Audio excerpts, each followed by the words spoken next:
I officially okay to start? Okay. So first I want to say I have successfully avoided being up here for over 18 years. It's true. It's true. Okay, so this is my financial testimony, and my testimony is really three different parts, all intermingled together. But tonight I'm just going to give you the financial stuff. Sometimes with a testimony, you can just touch on the highlights and really get a clear picture of it. But in my case, the testimony is really in the details. God cares about every detail, and He loves showing me. So house fire. During my first marriage, my husband always said, if you leave me, you'll have nothing. And I said, well, I'd have half the equity of the house, half the stuff. And then he reminded me, nope, you'll have nothing. But in 2003, my marriage was ending, and I went to stay at my mom's for a month, and we were putting the house on a market. Soon after I moved out, I got a call from a neighbor that my house was on fire. The firemen had to enter through the window because the couch was in front of the door. The fire started from a fire being built in the fireplace, a box of paper being put in front of it, the screen doors were open, and then nobody was home. Everything inside was either melted or covered with soot. As the fire chief was letting my 6-year-old son try on his helmet, I said, what if this is arson? And then he replied, well, you're not getting any insurance money. So items were either thrown away or they were sent to ServPro to be cleaned. I later went to ServPro to try to get some clothes, but my ex's attorney had written a note saying not to release anything to me. So replacement check. Our belongings that were destroyed in the fire, we were getting a refund check for $8,000. And this was to buy furniture, like replace my son's toys, even socks, and all my precious knickknacks. I went to the mail and I received a check for $4,000, but it was issued from my mother-in-law. I had no idea at the time why she was sending me a check, but I was just happy to get my half. Unfortunately, I couldn't use any of this for its intended use because I had something else to use it for, foreclosure. I was served foreclosure papers. I didn't understand why, because it was only 1 month that the mortgage hadn't been paid because we had the fire. But upon reading the papers, the mortgage was actually 6 months behind. And it didn't make any sense because my ex always paid the mortgage, but he had been out of work for 6 months before we had the fire, and I had given him the cash to pay the mortgage. And if that wasn't shocking enough, the amount due was $50,000 more than we even paid for the house 6 years prior. I'm sorry I'm breathing heavy. Thank you. What happened was, well, obviously he never paid the mortgage with the money I gave him, and he had a family member who was in the mortgage business. And 4 times during our marriage, he had approached me about refinancing, that the rates were low and this family member could get us a better rate. So that made sense to me, so I signed the paperwork each time. The part I didn't know was that as the value of our house kept increasing, he was taking the cash out, taking the equity out in cash, and this totaled $50,000. I never knew he took the money. I never saw the money, but clearly now I owed the money. My attorney said that my ex was willing to sign the house over to me, which also didn't make any sense at the time, but I had other insurance money, so I started fixing up the house. The structure was intact, but it didn't have walls, ceiling, flooring. So IRS audit. Once again, I was served with papers. This time it was an IRS audit. So of course I went, but my ex did not go. The audit showed me a copy of our joint tax return that year. My ex had made up numbers on the return. No, that's not what I wanted to say. The one expense I remember the most was for parking fees, he had put down that I had $5,000 of parking fees. It actually was a zero.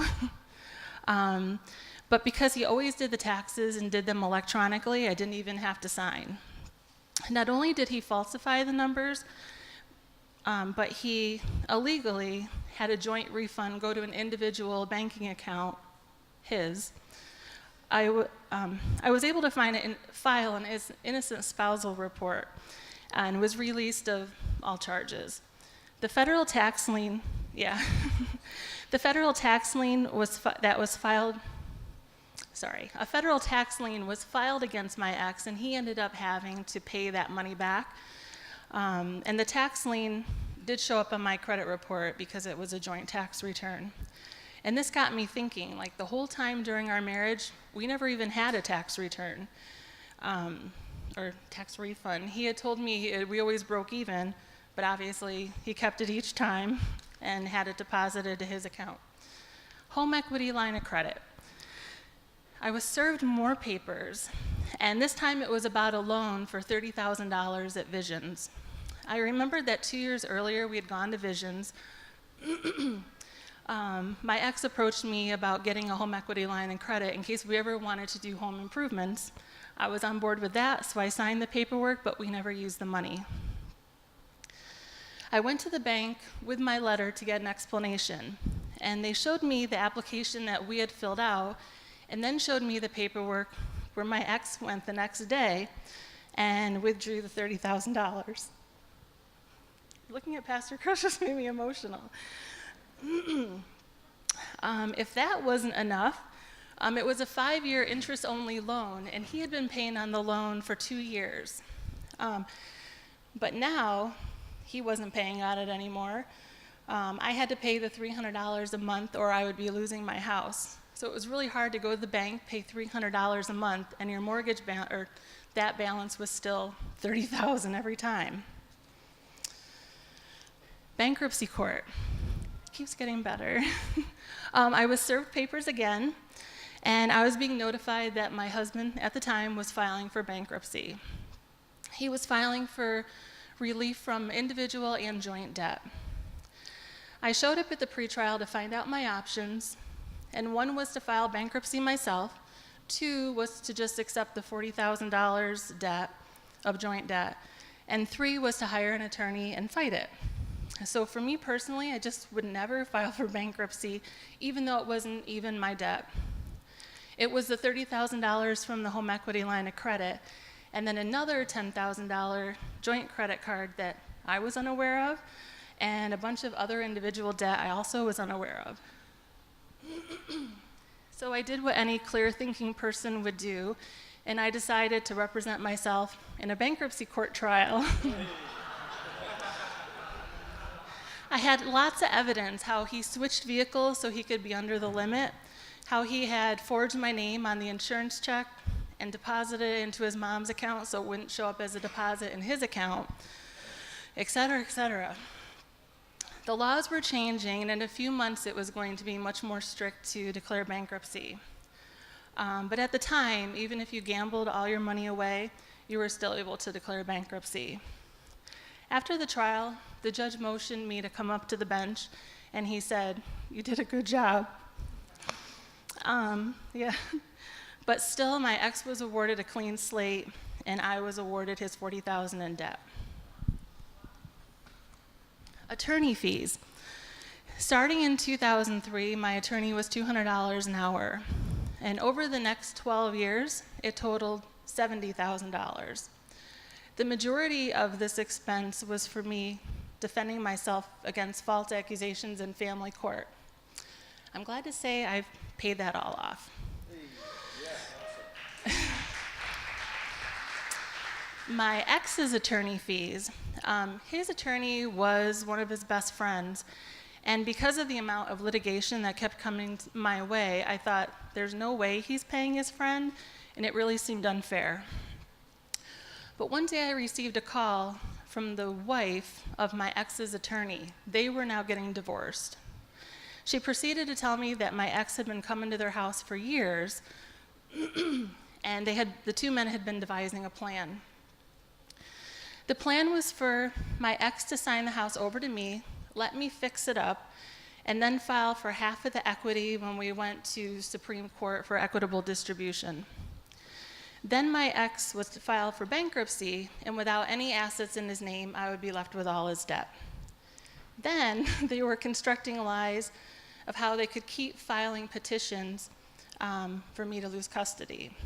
And lastly, she informed me that her husband was doing all this off the record with his law firm that he worked for. She helped me set things right. She proceeded to contact her husband's law firm and explained to them what was going on. And they went back and found all the hours that their attorney had been working for my ex off of their time. Well, on their time, I guess. So God is in control. This resulted in a lien against my ex's paycheck in which he had to pay fees back for services rendered. Equitable distribution. So to finalize our divorce, we had to go to Supreme Court for equitable distribution. I had fixed up the house again, and now there was another $60,000 in equity. My ex was asking for another $30,000. I don't know, for his half of the marital property. When the final decision came back, my attorney had told me it was unbelievable, very favorable for me, and he had never heard of this happening before. Just so you know, Supreme Court, Bankruptcy Court, and Family Court, they don't communicate with each other, and they would never take one court's ruling into consideration for their ruling. But this judge did. This judge, every time I hear a sound, this judge looked at the final decision from Bankruptcy Court, and he saw that I already had the $30,000 from the home equity line of credit, and decided for me not to pay my ex another $30,000 for the new equity in the home. He also, for the $10,000 credit card that I had to pay, my ex had to pay me back in full. In addition, the judge said all of our belongings were to go to ServPro, they were to be auctioned off and split the proceeds 50-50. And also my ex would have to pay for our son's medical, and this is the part that he said never happens. Another part that never happens is apparently if one parent wants the child to continue to go to private schooling, that they had to pay for it. But this judge said that we had made that decision as a couple when we were married, so it sticks, and my ex had to pay 40% of Jordan's private school education. So, yard sale. A friend called me and told me that my ex was selling all of our belongings at a yard sale at his mother's house. I went there, of course, and they told me that they were going to call the police if I didn't leave, and I was like, great, call the police. Even though the court said all of our belongings were to be auctioned off, here he was selling them, and here I am finding them at the end of a 3-day sale. I looked at my stuff and thought, how will I ever know how much he made? And even then, I'm only getting half of a yard sale price. And how much am I going to pay for my attorney at $200 an hour? I was sure to lose money. So now I really had lost everything I once owned, just like he said I would. I wouldn't even be getting the money from the auction now. I just carried on, and no one really ever even knew. Actually, God knew. Child support. Family Court awarded me child support. You can file for a cost of living increase every year, or you can see if your ex or the other spouse had an increase in their pay. But for 12 years, I never filed for an increase once. And do you know why? It's because my ex is not my provider. Even though technically he owed me more each year, and even though he tried to ruin me financially, I always stood on God's principles that he was going to restore all things. So hospital bill. 8 years ago, I had a knee replacement, and that cost $70,000. I don't have health insurance because actually it's just easier for me and cheaper to self-pay. I called Lourdes to set up a payment plan. the lady on the phone said I should apply for financial assistance, and I explained to her I already looked at the income brackets and I don't qualify. She insisted on sending me the application and said, hey, you never know, you might get 10%. So with her persistence, I did. Soon after, we had a guest pastor at the church. He wanted to pray over the finances of all the people, and he had instructed us to bring our bills. So that night, we put our bills and wallets and checkbooks on the stage. Does anybody remember? A few weeks later, I received my response from Lourdes. I was like, come on, 10%. But as I read the letter, I was receiving 100%.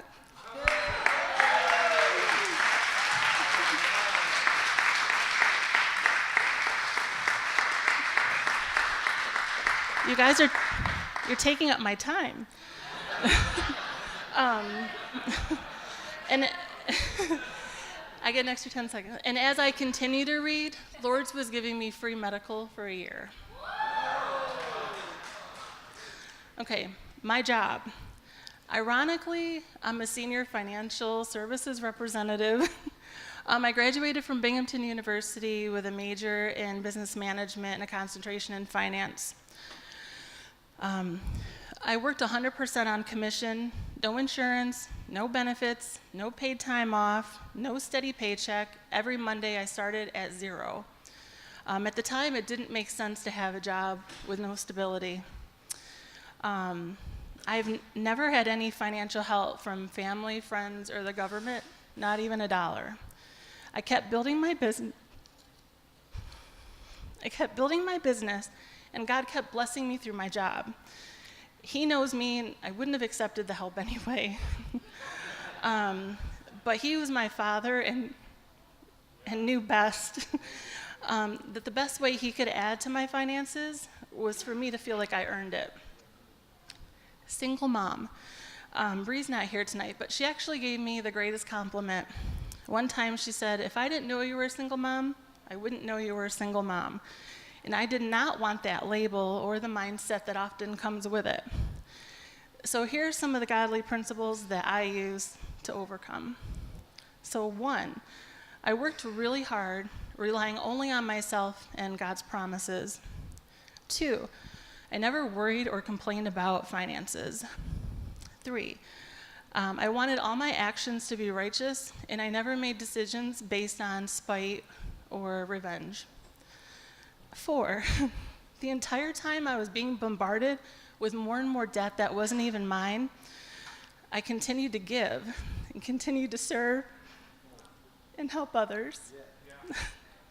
I never thought, and then 5, I never thought about not giving because I wouldn't have enough. 6, I didn't wish ill upon my ex. In fact, Lori even made me pray for him. 7, when you give in private, God rewards you openly. And 8, as Pastor Chris always reminds us, forgive everyone of everything every time, and I did.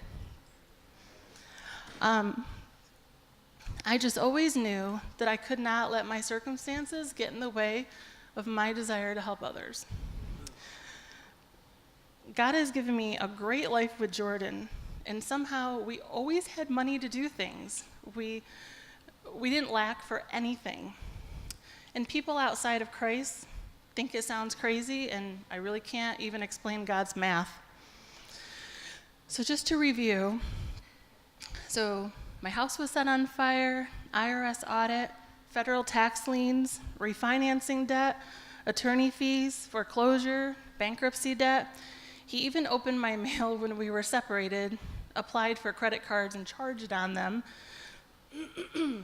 And so this was the world's longest math problem, but in the end, if you had done the math, I actually did take on $150,000 of debt and lost all my belongings. I know that doesn't sound like a good point, but I never felt alone, I never felt defeated, and I never blamed God. And blow after blow that just kept coming, this is the important part, my finances increased every year. My, you did.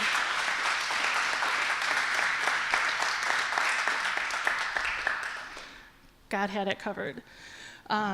This church, Pastor Chris, Pastor Marge, Lori, the Kunos, were really instrumental to me, and I'll always be loyal to this house. Reading truth and hearing truth has helped me have a wonderful life despite what the devil tries to throw at me. And then remember in the beginning when I said that my testimony was really 3 parts? Well, the financial part I talked about tonight was by far the easiest. What God has done in the other 2 parts was actually even more unbelievable. So I'll leave you with a testimony cliffhanger. No. So thank you guys.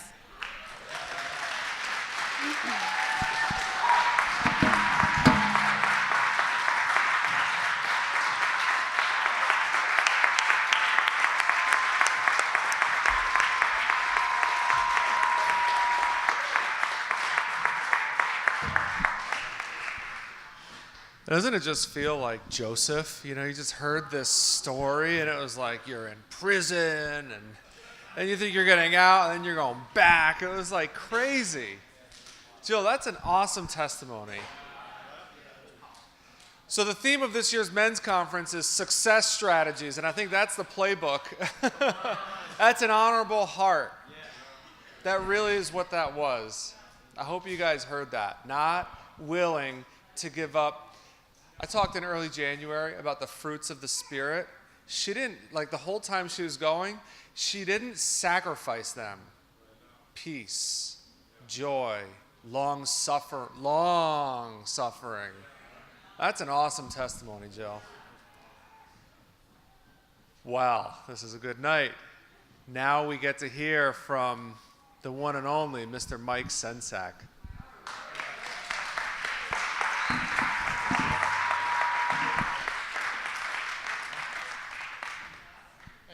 Yes, sir. Good evening, everyone. I also have avoided this for quite some years. So it's a night of first, apparently. I have some specifics. I even took notes because I thought it would be prudent to do so.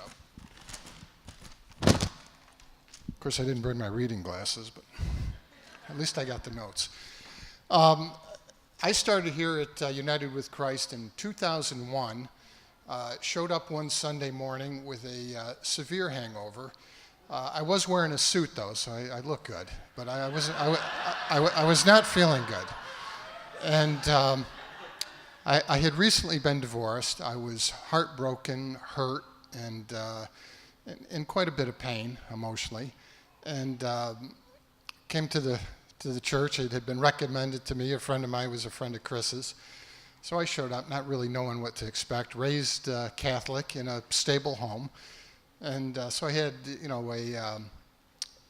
a religious background, if you will. And it had always felt God in my life, even as a young boy, but had never heard the word as Pastor Chris delivered it.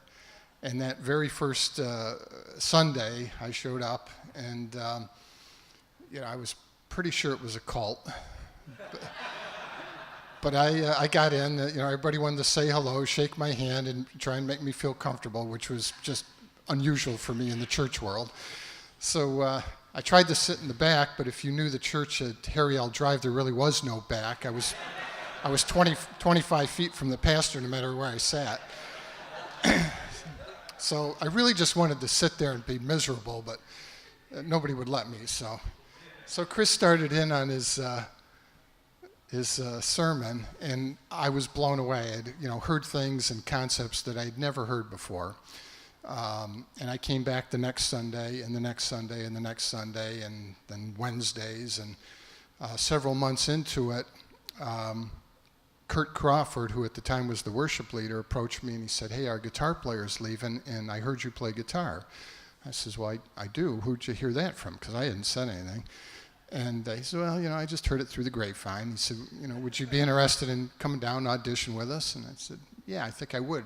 And honestly, it had kind of been on my heart to play, And so I did, and fit right in, and it was a good fit right away. And I knew instantly that that was one of the reasons I was there. There was no question in my mind. The church needed me. I needed them. It was a perfect fit. And I've been blessed in so many ways. I am so thankful about so many things. And my nightly prayer is one of thanks and gratitude, quite frankly, for a lot of different things. But what I wanted to talk to you tonight is one of the concepts that Chris has touched on over the years a number of times is generational blessings and generational curses. And I wasn't really familiar with the concept at all, but I considered it over the years. Well, about 6 or 7 years ago, I went on a fishing trip with my father, who at the time was in his early 80s, my uncle, who was in his early 70s, and my cousin, who's my age.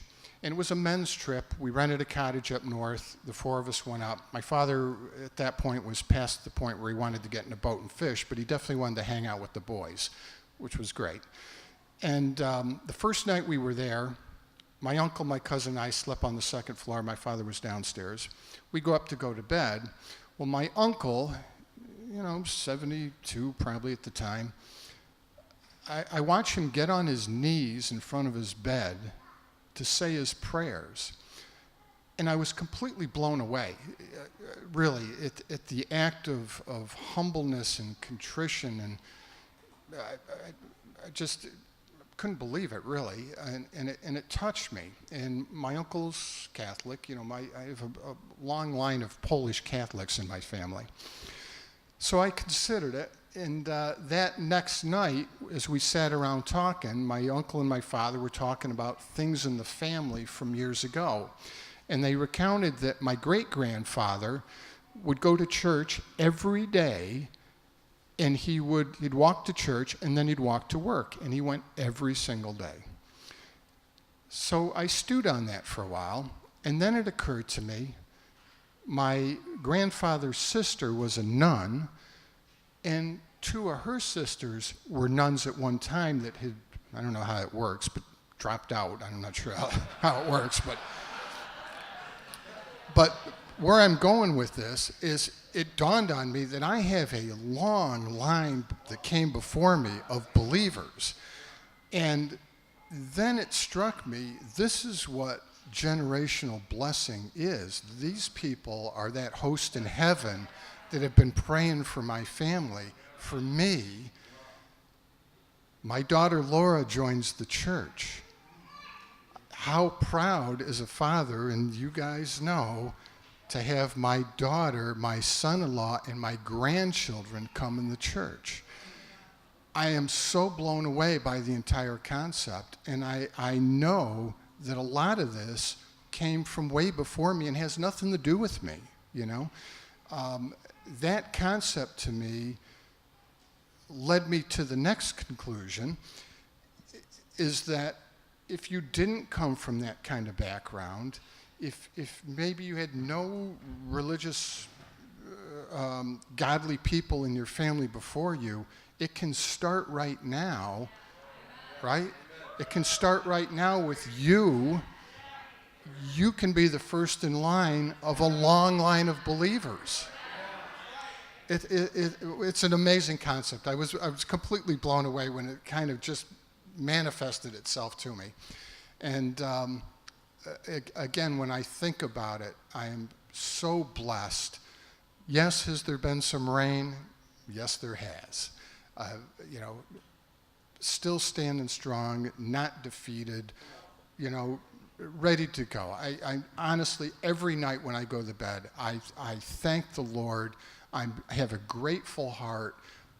I don't worry about anything. I really, really don't. And, again, to have, my family here, part of this church, and Laura will tell you, I never beat her over the head with it at all. At all. The day she came to me and she said, "Hey, Dad, I'm kind of interested about coming to your church." And I said, "Well, yeah, you should. You know, she says, well, I kind of want to come and try it. And I said, well, you come and try it, because I knew. Thank you. I love you all. You've been nothing but good to me, and I really do love you all.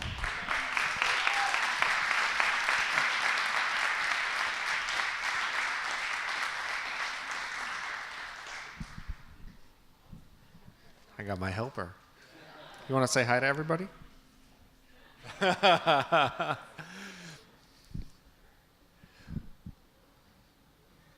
So many things that we could say about our next speaker tonight, but we'll let him say them. Jake Tinker.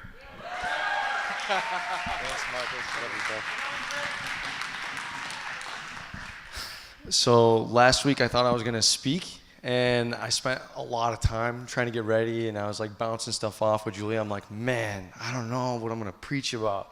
So I came in last Wednesday and I was ready to go, and then I realized I'm speaking the week after that. So guys, I'm ready to go. I'm feeling good. I had a lot of time to meditate and get ready for it. So I'm excited to be here with you guys. I feel a lot of love here, and I feel like when you get together with people that really love God, it really makes things feel good inside of you too. When I was in worship, it was fire. It's something about worship that takes you to that level of relationship with God that we all really need. It's so important. Worship is so good. Family is so good. So I'm married. This is my wife, Julia. We've been married for going on 6 years now. We are happily married, and we have 2 little boys. I have an older son named Leo and a younger son named Axel, and they're amazing, and that's what my life is like right now. It's pretty busy. So before I get sidetracked with all these extra thoughts, I am definitely a storyteller whenever I get a mic or whenever I'm in a conversation. So I try my best to be as organized as possible. So one of the stories I want to get right into is in Matthew 25. And it's verse 14, and it's talking about a servant and his master and the relationship that they have. And to summarize the story, basically this master has 3 trusted servants, and the master goes up to his servants. He says, I've given you 5 denarii, 10 denarii, and 1 denarii. Go do something with it. And so as the story goes on, 2 good faithful servants take their denarii, they do something with it, and then they multiply it, and they come back to their master, and they say, hey, listen, man, I did something with what you gave me, and it's awesome. And the master's like, you are the best servant. Come here, I'm going to give you much. And then the other servant comes in, and the same thing. The one that he gave a little bit more to, he went and he did something with that denarii, and he multiplied it, and he came into his master's house, and he says, look, I did this with your denarii, I multiplied it, and it became more. He goes, you are an awesome servant. Come on, I'm giving you more. And then there was a third servant. This third servant was a shy little fella. This guy wasn't quite sure about his journey.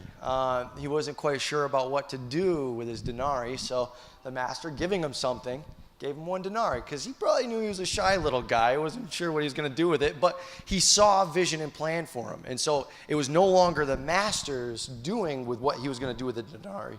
It was the servant's turn. It was his turn to do something with it. So what did the servant do? He took that denarii and he dug up a hole, stuck the denarii in there, shoveled over. He's like, there, it's good. It'll be safer when he comes back.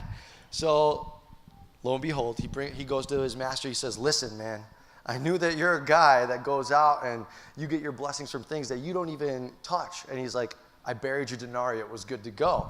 And the master's like, you evil, wicked servant. How could you? You know that I go through and I reap where I do not sow. And some of you may be asking yourself, Jake, that is an interesting story, but what's the point? Well, I'm glad you asked that, church. Or Holy Spirit, I'm not sure. It seems that those voices seem to talk to you when you're preaching, so I'm not quite sure where it's coming from. But so the reason why I talk about that is because we're all given something, and we have a responsibility to do something with what we've been given. And I think that sometimes we look at our circumstances or the things that we've been offered, and we look at oh, I've only been given 1 denarii or 5 denarii or 10 denarii. But in reality, it's not about the denarii that you're being given. It's about what you do with what you're given. So I wanted to talk about a little Rochester story. I'm from Livingston County, out towards where Kathy Campbell's church is. And there was a guy named J Mac. He had autism, and he was on the team for basketball. It was varsity basketball. And it was interesting because he was almost like the mascot. He would help out. He'd get water. And, you know, he was always ready to help anyone out with whatever they need, basically like a water boy. And so one day, they were looking pretty good in their game. They were doing pretty well. They were far ahead. They were winning, and so they put J Mac in.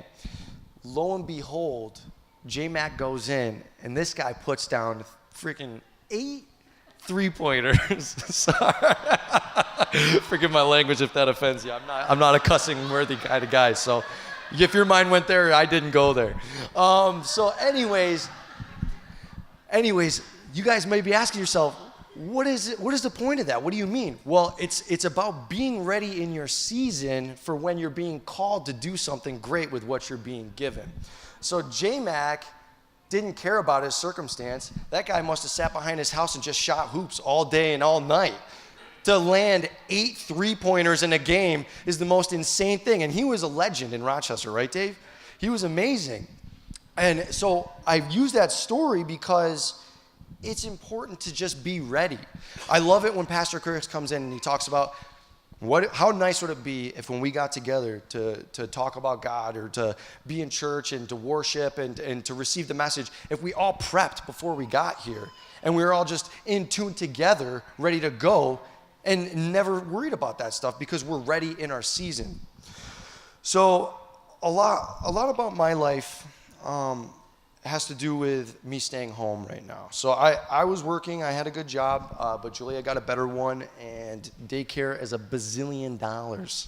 So I stayed home with the kids. I do some part-time stuff on the side, always looking for something better, but right now my priority is staying home with my kids. And so sometimes it doesn't always look that glamorous, really. You know, I'm a guy and I'm staying home with my kids, and it's sometimes like it's non-typical, really. It really is. But what I can say through that is I don't take any moment for granted. I really don't. And so what I want to really get into even more is how is it that we can use our season where we're at. And I think that there's a really important key factor to how I use my season effectively, even where I'm at. Because I know some of you are probably thinking like, yeah, that doesn't sound that great. But I can promise you it is that great because God has done some awesome stuff in my life. And I've come through a lot to get to a place where I can talk to pretty much anybody about the Lord and feel comfortable in it. And it's not easy. And I'm not trying to get up here and be like, oh, you know, like you can all do it. No, there's a process that you have to get to in order to be able to effectively be able to communicate Christ to other people. And that process means being able to renew your mind to the point that you're not just focusing on natural things when you talk to people, but looking at the eternal purpose of people. And so I say that because when I first got saved, I didn't look at people the right way. And so when I was an unsaved person, when I walked by girls, I said, oh, that girl's pretty. I wonder if she thinks I'm good looking and we could go on a date. That's a kinder version. If I saw guys and they looked like they were tougher than me, I would just stare at them in their eyeballs as long as I could and see if they would fight me because I wanted to fight. And that's how I would measure people before I was saved. And so, lo and behold, when I got saved, I had to renew my mind and my thinking. And so that's a process that you have to get through. And granted, I hope it's not as dramatic as mine was, but I hope that you can see yourself in my shoes a part of your journey, because this isn't about you trying to be me, it's about you being you. And so what I had to do is I had to get to the point where I was no longer focusing in on what was going through my mind when I saw people in the flesh. I was focusing on the eternal. So I automatically went out and I started praying for everybody that I saw, like literally everyone. Like I'm not making that up. I would walk by people, guy or girl, I'm like, yeah, that girl's pretty, pray for her, you know. That guy wants to fight me, I want to fight him too, pray for him, you know. And I just went out of my way, and I did that for a long time.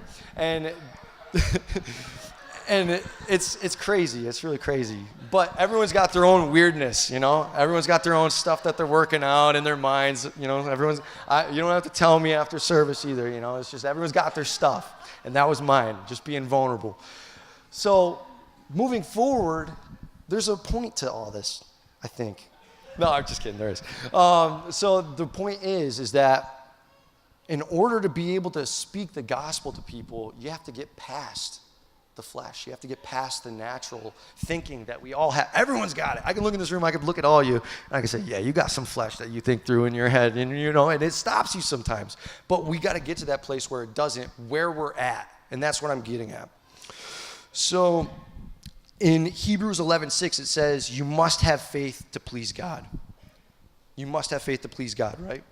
And so to wrap up what that thought I was just talking about, because I think it's important that I just go in and I deliver it, because I think this is probably the most important part of my walk with the Lord. I really do, is that the faith that I used to pray for people, men and women, that I was uncomfortable with, it allowed me to be renewed in that process. By stepping in faith, it renewed my mind. That's key, because if you don't see it like that, you're going to be stuck. Because in order to rise in your faith and your walk with the Lord and your relationship with other people, you have to step in some sort of faith. And like I said, and this isn't to be a jerk, but it's in the Bible, so it's not me being a jerk. It's just what the word says. In order to please God, you must have faith.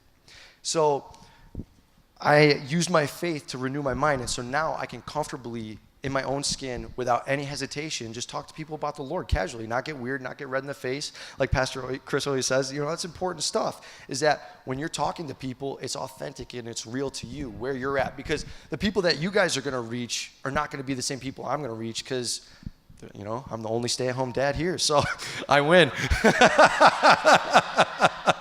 So there you go. Engineers reach engineers, you know. Architects reach architects. You know, if you're a contractor, go reach the contractors. That's just how it is. And how we get to those places is important. So what I wanted to do is I wanted to talk about how that breakthrough led me to where I'm at right now. So I want to use a couple testimonies. And so one of the things I do on a normal day-to-day basis is on Tuesdays, will pick up my son from preschool, and then we'll go do something fun. So whether we go to the mall and we're hanging out in their little tiny like mini playground that they have there, and we'll eat French fries. And then on Thursdays, we'll go to McDonald's and go to the play place and get French fries. I like French fries, so do my kids. Sorry, Julia. And so anyways, when I do that, that's me in my season right now. That's where I'm at. So as a stay-at-home parent, how do you find food, right? Like and I'm preaching, so stay-at-home moms, listen, I'm telling you, this is where it's at right now. In my environment, where I go, I bring the Lord with me, because I intentionally point my heart towards the Lord in every single place, whether I'm at McDonald's or whether I'm at the mall. So it's so good to me, because I just feel like I've been blessed a lot. And I just think that sometimes when I talk about this stuff, I get a little hesitant, because I'm not trying to make people feel bad. I'm really not. I'm just genuinely trying to use my life and what I've gone through to show what God can do in your life. Because realistically, like, if I were to come up here and be like, yeah, my life is great, good luck, like, it doesn't help anybody, you know? And I've heard that kind of stuff, but it's not here, you know? And it's not what you guys want, and I want to give you guys something that's more relatable. So anyways, I'm at McDonald's, and I'm just sitting there, my kids are playing around, and what I've learned to do is that because I purpose myself towards the Lord, people come to me now. I don't go out of my way and uncomfortably interject myself into conversation anymore. But it takes time to get to that place, because you have to renew your mind and not allow fleshly thinking to get in the way of what the Spirit's doing. That's key. Because if you could get in the way of what God's trying to do if you interject your insecurities into a conversation or into a prayer or into somebody that's getting led to the Lord. So let's not do that, and let's interject what the Spirit's saying.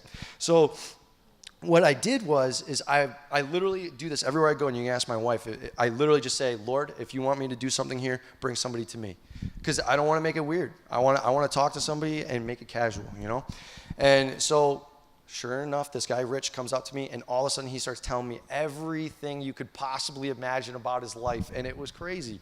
But I was able to pray with him, and it was special because he opened up. And Christ did that because I purposed it in my heart. And I didn't turn away an opportunity that came to me, because realistically, we are walking, talking examples of Christ. And wherever we go, we need to be a light, and not to be the extra crazy evangelist. But I don't think what I'm presenting is too crazy. I think what I'm presenting is like a really reasonable opportunity for us to go into the grocery stores and McDonald's. Like, I'm not talking about going into do crazy things. I'm literally talking about sitting around watching my kids play in a play place and talk to people about Jesus. And I do it every time. I'm speaking from experience. I do it every time. And on Thursdays, I was talking to Julia about a joke, but I don't know if I'm going to say it. So, so on Thursdays it's different. I have Leo and I have Axel, and so whenever we hang out, we always want to talk about the Lord and praying for people. So every single time I go to McDonald's, I'm praying for people. When I'm at the mall and I'm just with Axel, I'm praying for people. And so this one time I was in there and I'm just playing with Axel, and people just come up to me. And I just pray for those people who want to talk to my kids because they're really cute. And I use those opportunities. So for some of you guys who have really cute kids, use those opportunities that people are like, oh, you got cute kids. Oh, great, thanks. Let me talk to you about Jesus, you know, and just interject yourself. But it can work. And I think what sometimes we forget is, because I could speak to all of you. I'm sure this has happened to all of you, because these are the faithful people. These are the spirit people right here in this room. When someone comes up to you, they're totally random, and you have no idea what they're talking about. And they're just talking to you, and you could be in a random place, and you're like, what do you want? Like, what is your deal? I don't have anything for you. But those are the moments that the Lord is trying to use you. Those are the moments that you're supposed to say, all right, wait a minute. What's going on right now? Like, I need to read the room, and I need to be able to find what the Spirit's trying to say. And so that is kind of the sum of that part of my stuff about evangelism and being in your season and being able to represent yourself, but also being able to represent God in a really Holy Spirit-filled way that isn't weird, you know? Because I think there's a really good way to do it that comes naturally, and then there's a really unnatural way to do it. And I think that this church is a natural, normal, but beautiful, Holy Spirit-filled church. And I think that the potential of the people here is not odd. And I think that sometimes when you try and take things from other people that isn't for you, it makes you weird.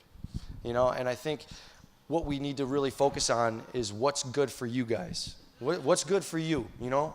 I love what we're doing right now. We're in a basketball league, and it's so beautiful because when we get together and we play basketball, it's not weird.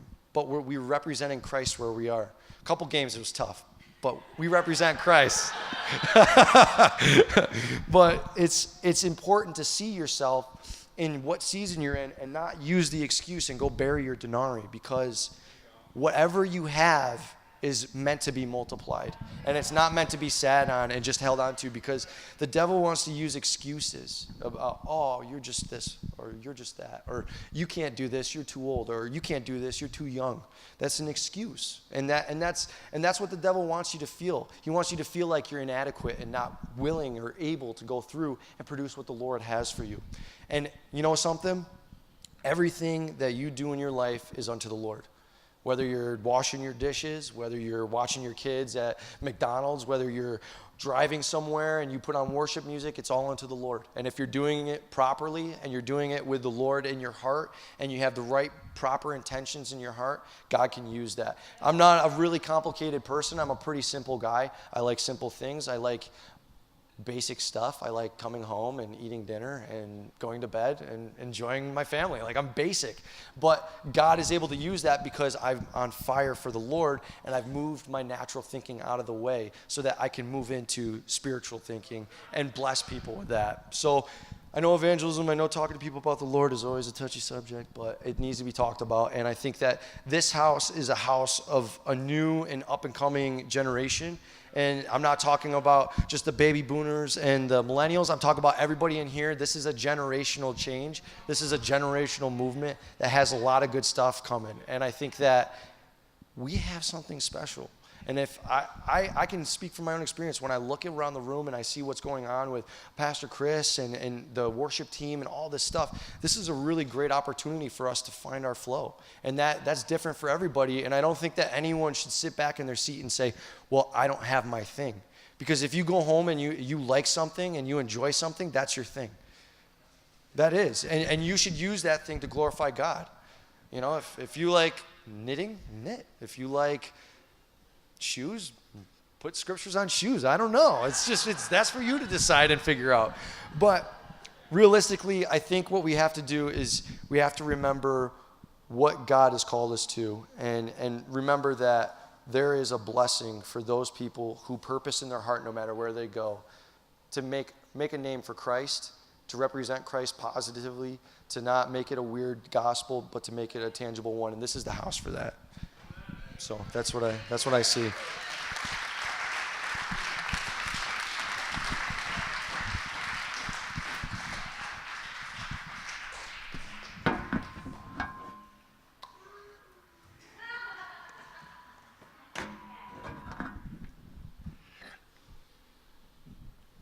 Well, hello. So we're going to take this home now. I tried to write one thing from each person that stood out to me. But what you heard tonight was a testimony from 3 people that have been in this church for a while. Actually, Amy, can you get her? She's in my neck. I was going to come grab her. And a testimony is them revealing, in a way, a test that they went through. And they each shared a test that they passed. And I would maybe challenge you to think, where they've passed the test, they have the faith to agree with you that you can overcome that test. So if you're going through any one of the million things that Jill mentioned, she has overcome, let her pray over you. Let her pray over you the peace through the storm, the long suffering. She knows what that means. If you've wanted to break a family curse, or you want to initiate a family blessing, Mike's walking in that. Let him come pray over you. He's a man that stood up and said, I've got a testimony about family heritage. For those of you that have been here, how many times have you heard somebody speak about that on any Wednesday night or Sunday morning? That's something that's on Mike. It's on his heart. Let him release that into your life. And Jake is an animal. I think he was just like a pure animal. I'm going to stare you in the eyes. It's like, if you're an animal, let this guy pray for you.